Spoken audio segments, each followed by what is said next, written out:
Bismillahirrahmanirrahim. Assalamualaikum warahmatullahi wabarakatuh.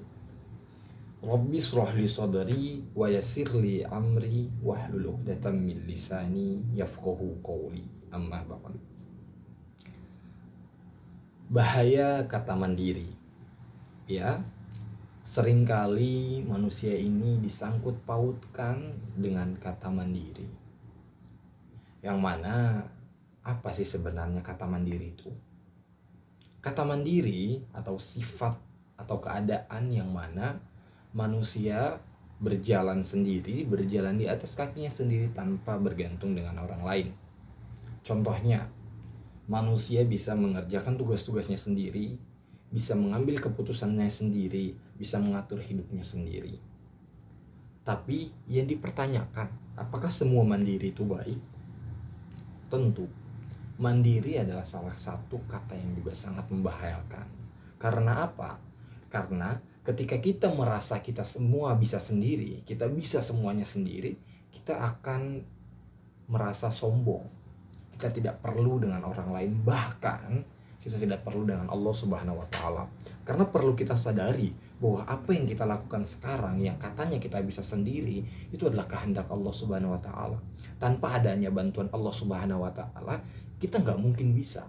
Jadi apakah betul kita ini mandiri? Tentu tidak. Karena kalau memang kita ini adalah orang yang mandiri, kenapa manusia dikatakan sebagai makhluk sosial? Contoh yang sering kita temukan di dalam masyarakat kita, seperti ketika kita mempunyai tidak enak secara mental, kayak sedih, cemas, keterpurukan, namun kita selalu berpikir bahwa kita bisa menyelesaikannya sendiri tanpa meminta bantuan orang lain. Kita tidak pergi kepada psikolog. Itu adalah hal yang membuat diri kita sendiri sakit. Contoh lainnya seperti kita sakit gigi, kita tidak pergi ke dokter gigi, kita malah membuat diri kita yang sakit, kesakitan. Itu salah.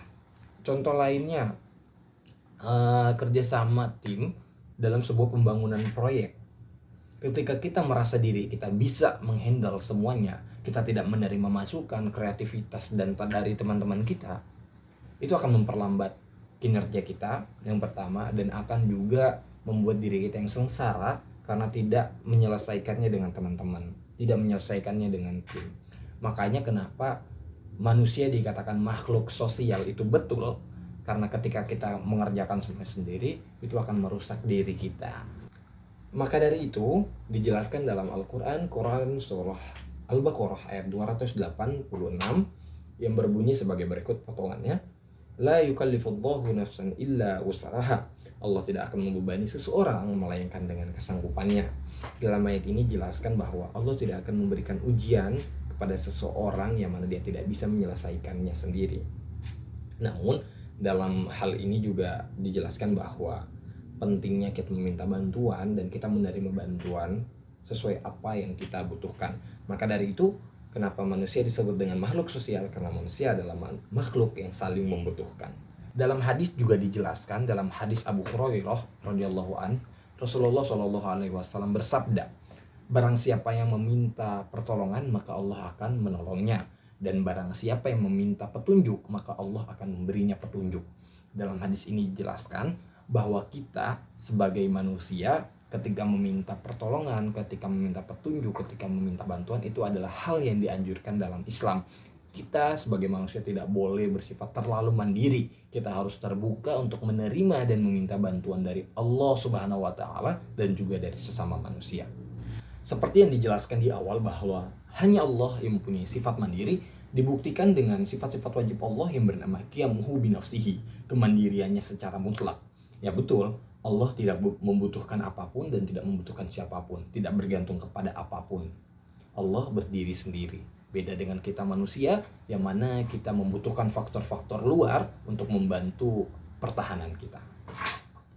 Ada beberapa motivasi yang dapat saya sampaikan agar kita selalu ingat bahwa bahaya kata mandiri. Yang pertama, kita harus menyadari bahwa keterbatasan diri. Ketika kita mengerjakannya sendiri, kita harus sadar bahwa diri kita terbatas. Maka dari itu kita perlu banyak bantuan dari orang agar hal-hal yang kita kerjakan menjadi lebih baik. Yang kedua, penguatan hubungan sosial. Ketika kita meminta bantuan dari orang, ketika kita ada kontribusi dari orang, suatu hal yang kita lakukan, itu akan menambah relasi, akan menambah